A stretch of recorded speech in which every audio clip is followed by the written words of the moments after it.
What's going on YouTube? And how y'all feeling today, man?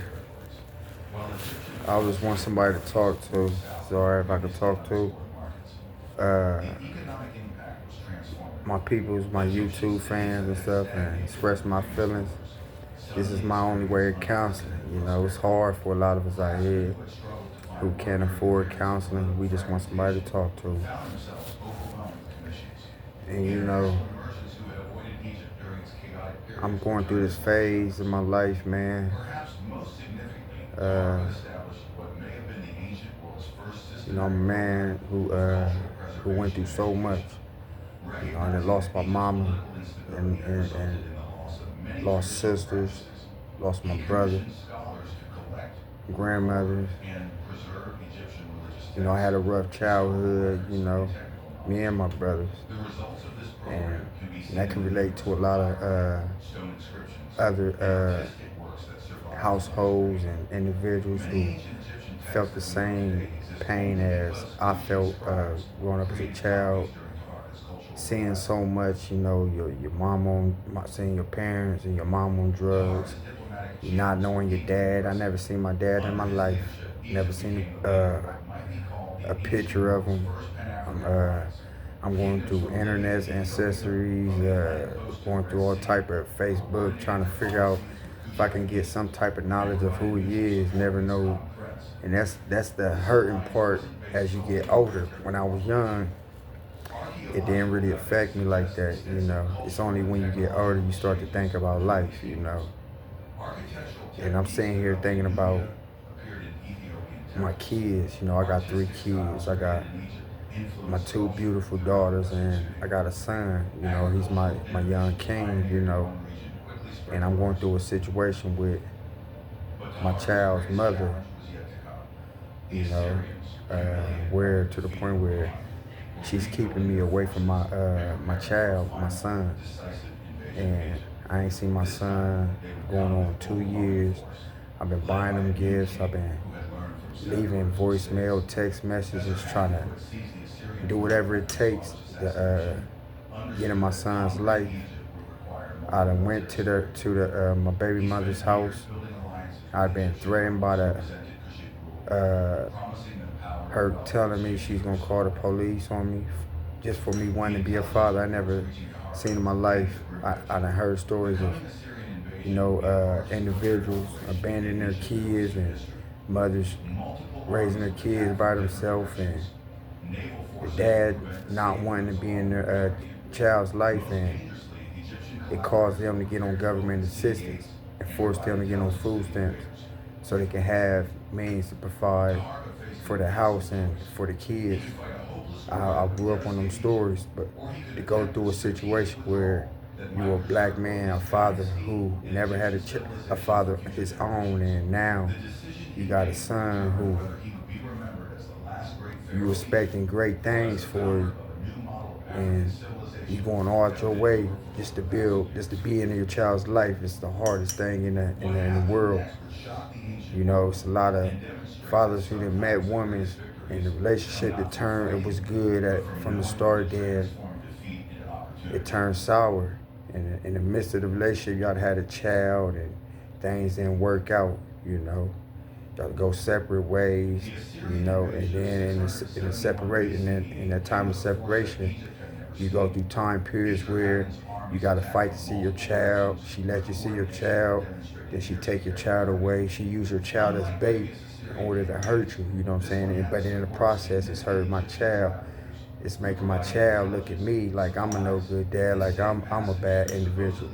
But not knowing a woman sometimes can be going through emotional trauma, going through whatever the situation they're going through in their life, they can take it out on someone who's not involved in whatever trauma they're going through. I ain't been in my child's mother's life. We've been separated for going on 10 years, and for some reason she hold past hurts against me in today's time, and she done moved on. She married. I don't know what their life is going on in their household, but it seems like whatever's going on in her mind, she's wanna use whatever pain she got, she hold on and affect my happiness. And my happiness is being a father to my kids, and she know I love my son, so she's using that. I'm calling, I'm leaving text messages, no respond. I get threats. This past Thanksgiving, just recently, I went to go see my son. Just went to go see my son. I was told I'm dead. She told I was dead to my son. Man, I'm a God-fearing man. You know, in my young life, I was a man who I wasn't a bad individual. I went to school. I graduated. Played sports, track, football, basketball. My grades wasn't honor roll, but I did what I can to graduate. I went to college. I didn't finish, but it was an experience of a lifetime for me to even experience college. I did all these things by myself without having no guidance. It was just my wants. But I also made mistakes in life. Like I said, when you grow up in environments of mine and not having no father, not having, and being adopted to my grandmother can only do so much. You know what I'm saying? So a lot of my events in life I had to learn on my own, taking my own footsteps. So my experience in life wasn't the best. It wasn't perfect, you know what I'm saying? I committed offenses and crimes. I had caught a felony carrying a gun, and this is around the time I was in college, you know what I'm saying? I never went to prison for it. Actually, thanks to God and thanks to people from my community, my church members that's been in my life since I was a child, they helped me out with my situation, and I was able to go to a program, completed that program, get out. I started to evolve, changed my life, got back in, took a trade, got into school, and around that time, I meet my child's mother.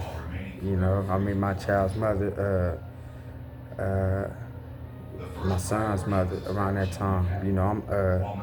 I believe I'm 27, going on 28. Met her at the time, she was 37, going on 38. So we talking, we chopping up. It didn't take long for us to hit it off, so time progressed, we start to build a relationship, things going good, but I'm starting to notice that she drinks a lot, you know what I'm saying? It's really no problem to me from in the beginning, because like I said, we young, we like fresh in the relationship, we having fun, but then it came to the part where she got pregnant. So I'm starting to look at the relationship serious. Now my mind frame is like, I need to get out here and take things serious.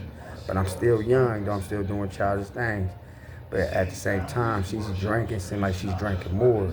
And then she started to drink more during the pregnancy. And it was like, it started something in a relationship to the point where we arguing, because in my heart, a woman in science and in health, a woman shouldn't be drinking at all. Shouldn't be smoking at all, especially when you're having a child, but she was doing the opposite. So we used to argue a lot, you know what I'm saying? Thank God my child came out healthy. He came out healthy, came out perfect, you know what I'm saying? And thank God for that, you know what I mean? My child, we named him Legend. I was there to cut my son's umbilical cord, and his sister, Trinity, was there to cut the umbilical cord and all. That was one of them days it's like a goal, like open up treasure, so she just kept drinking and kept drinking and kept drinking. Even after her getting out the hospital, where a woman's supposed to take a break, heal, you just stepping out the hospital from pregnancy, you're supposed to relax, spend time with your child, be a mother,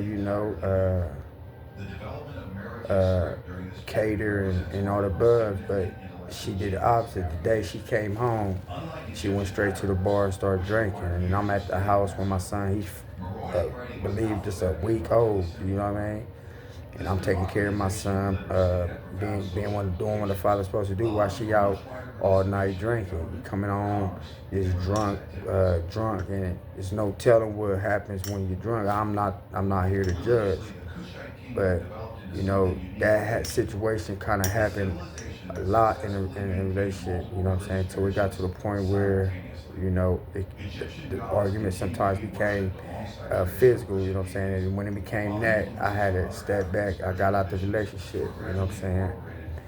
And you know, in between time, I'm we done broke up. I'm fighting to see my son. She's allowed me, then she's taking him away. Then I'm calling, then she's not picking up. And then she's been doing this for years and years and years and going on. So eventually she meets somebody, she get married, I guess. Her mind frame changed a little bit. She started letting me see my son, you know what I mean? Like, spend time with him. Just being a father of my son is a blessed thing for any man to be there. Being a father to your son or your daughter, just being there, having my kids together, taking them skating, taking them to the zoo, taking them to the fair and events, seeing the fireworks, and just spending that one-on-one time with my son it's the best feeling. But then it get to the point where, I don't know, she go through like her life situations and her events, and whatever she going through, it seemed like my son's relationship is cut off from there. And when I picked my son up one time, it started from me picking my son up. I took him swimming to go spend time with him. We had a good time. I still got the pictures. I took him home, and the next week I called, asked to pick him up. From there, you can't get him, and I never knew why. I'm like, why I can't get my son? Or I don't know let me find out. That's when I heard, I don't know what was going on in her head or mind. Her son had just got locked up in jail, so her mind is going off of her son being in prison, and she don't know what's going on. You feel me? So she's taking that out on me. So I'm fighting, I'm calling, I'm leaving text messages. Get to the point where I'm cussing, I'm arguing and on the phone through my text messages, and it's like co-parenting. You know what I'm saying? Get to the point where we ain't even in a relationship. This 8 years, 7 years after the relationship, and we still fighting over nothing. You done married, and I don't understand why we fighting, but it get to that point. So it get to the point to this day, where I'm still fighting to see my son. Fighting hard, people tell me to go to court. I really don't want to put the law involved because we already locked up in the system like slaves, and keep doing that. It's like keep putting the system in your business where we can just co-parent and be responsible adults and just allow me to be a father to my son. And whatever hate you hold on to, just leave it up to God and just ask God to take, because I done been let it go. I don't know what I don't know what I've done. I don't know what your husband has done. I don't know what's going on, but please, I tell these women, don't take your emotions out on the relationship your son has with his father, because you got kids growing up believing their dad is no good. He's a bad individual. He's a dog. He's this and that. So the expectations and the images that was fed from the mother as a child, they believe these things. So when they see their dad, the dad has changed. He got a business. He's doing good. His life is in God. His mind is focused on the right things. But the son who's now older, who now seeing his dad, don't see that. He see the images his mom had fed to him. All he sees is a dog. All he sees is a womanizer. All he sees is a man that went to jail and did bad things. And all he sees is a man that said this and said that because that's what his mom said to him. And he probably did say that he probably was living that lifestyle when 7 to 10 years and 20 years ago past, this man is a changed man. So it's like a lot of these kids is getting the images of a man from when they was like 20. So these kids grow up and they spend time with their dad and be around their dad. They ain't around a changed man. They around the image of a man that they was fed up. All they see in their mind is the image. They don't see the man clean cut in the suit doing good things and everybody love him and this and that. They see the image. And because of that, it feeds so much animosity and hate and hurt, because now the boy or the teen or the child is confused. He don't know what to believe. He don't know if to believe his mom he loved. He don't know if to believe his dad. He's confused. You know what I'm saying? That's the sad thing about these women. When they do these things, they put their emotions into the relationship of the child and they confuse the child. So the child grow up confused, and now he's looking for attention. He's looking for someone he can relate to. And a lot of these kids, what you call YNs, they get in the street and they commit crimes. They get locked up at wide ages. It's only because they don't have a child. They don't have that man figure in their life, because the woman will push them out because they feel we don't need you. As long as they get government assistance and welfare and all the above, they don't need you to provide. That's the only man they need is the government. So the man's is out there, he's stuck, he don't get no assistance, he don't get no help, he gotta work, he gotta find, he gotta struggle, he gotta do what it takes. He gotta fight just to get relationships with his children. Where the woman don't have to do that. She just be the same woman she was. It's like the emotions is killing the relationships of these households. These kids is hurt because of the emotions. It all starts in the house. The kids take that emotions to school, they take that emotions to college, they take that emotions to job, pick that emotions when they meet their woman. Whatever they was taught, how they was in a relationship, that's the perception they get or have when they meet their better half. It all starts in the household. No man is perfect, no woman is perfect. Sometimes our kids learn from our mistakes, and that's how they become who they become, because you got to kill the cycle. In order to know the cycle, you got to be around the cycle. You know what I mean? You can't. We got to stop. We got to, females and mans too, because it is a lot of bad individual mans out here. It is a lot of women that's going through domestic violence and stuff. It is a lot of men who choose not to take care of their responsibilities. But then it's the man who do choose to want to be there for and provide for his kids, and it's a man who do want to be good. It's a man who do take loyalty and love and God and truth to heart. It seems like those men go through the worst harsh treatments. I just pray for those men, and if someone understands what I'm saying and how I'm feeling, hit the like button. And then if you want something, if you feel like you have a message or you feel like you have something on your mind, leave it in a comment, man. You feel me? And for the time being, man, everybody, each day is a better day. Each day we look up. I know it's hard. I know it's tough, but shit, man, it's going to get better.